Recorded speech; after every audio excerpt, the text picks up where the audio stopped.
Hi friends, welcome to cine trends 3.0. இலங்கையின் சிங்கள ஊடகங்களில் முக்கியத்துவம் பெற்ற நம்ம கில்மிசா வரலாற்றில் பதிவான முதல் வெற்றி. தென்னிந்தியாவில் பிரபல தனியார் தொலைக்காட்சி ஒன்றில் இடம்பெற்ற நம்ம சரிகமபா நிகழ்ச்சியில் யாழ்ப்பாணத்தைச் சேர்ந்த சிறுமி கில்மிசா வெற்றி பெற்று வரலாற்று சாதனை படைத்துள்ளார். கடந்த 17ஆம் தேதி நடைபெற்ற சரிகமபா இறுதிச் சுற்று போட்டியில் கில்மிசா வெற்றி பெற்று வாகைச்சூடினார். தென்னிந்தியாவில் நடைபெறும் இசை போட்டியில் இலங்கையைச் சேர்ந்த ஒருவர் வெற்றி பெறுவது இதுவே முதல் முறையாகும். இசை குறித்த நிகழ்ச்சியில் இலங்கையில் இருந்து அசானி மற்றும் கில்மிசா ஆகிய இரு சிறுமிகள் கலந்து கொண்ட நிலையில் இறுதிச் சுற்றுக்கு செல்லும் வாய்ப்பை நம்ம அசானி தவறவிட்டார். இந்த நிலையில் இறுதிச் சுற்று வரை முன்னேறிய கில்மிசாவிற்கு வடகிழக்கு தமிழர் தாயக பகுதிகளும் தென்னிந்தியாவிலும் உலகமெங்கிலும் வாழும் தமிழர்களும் ஆதரவு அதிகரித்தது.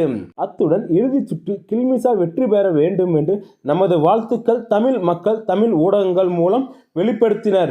இதற்கு முன்னர் தென்னிந்திய தமிழ் ஊடகங்களில் நடத்தப்பட்ட பல போட்டி நிகழ்ச்சியில் இலங்கை தமிழர்கள் பங்கு பெற்றிருந்த போதிலும் ஒரு சிலர் இறுதிப் போட்டி வரை வந்த போதிலும் வெற்றி பெறுவதற்கான சந்தர்ப்பங்கள் கிடைப்பதில்லை என்பது குறிப்பிடத்தக்கது.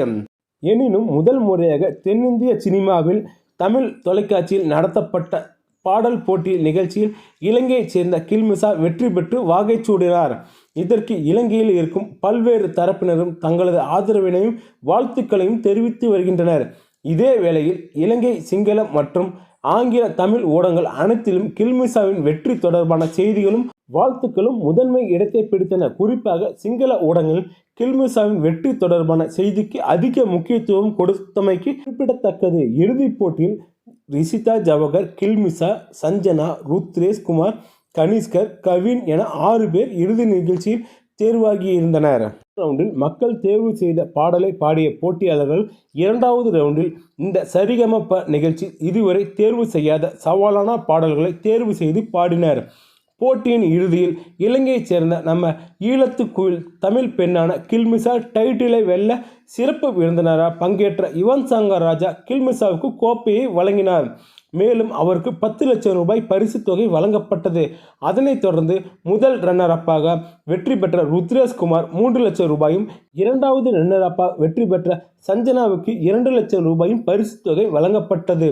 ரிஷிதா 3வது ரன்னர் அப்பாக வெற்றி பெற்றார் என்பது குறிப்பிடத்தக்கது. ஒவ்வொருவருக்கும் தனித்துவமான குரலில் பாடலை பாடி மனதை கவர்ந்ததாக யுவன் சங்கர் ராஜா பாராட்டுக்களை தெரிவித்திருந்தார். போட்டி முழுவதும் நடுவர்களின் கவனத்தை ஈர்த்து டைட்டிலை வென்ற கில்மிசா தமிழக மக்கள் கொடுத்த அன்பிற்கும் ஆதரவுக்கும் மிகப்பெரிய நன்றியை தெரிவித்துக் கொண்டார். அதோடு நடுவர்களாக பங்கேற்ற சீனிவாஸ், விஜய் பிரகாஷ், சைத்தன்வி, அபிராமி, கார்த்திக் ஆகியோர் கொடுத்த ஊக்கம்தான் எனது வெற்றிக்கு காரணம் என நம்ம கில்மிசா தெரிவித்திருந்தார். மேலும் இது போன்ற சுவாரஸ்யமான மற்றும் புது வீடியோக்களை உடனுக்குடன் தெரிந்து கொள்ள நம்ம சினி ட்ரெண்ட்ஸ் 3.0 சேனலை சப்ஸ்கிரைப் பண்ணுங்கள். Okay friends, thank you.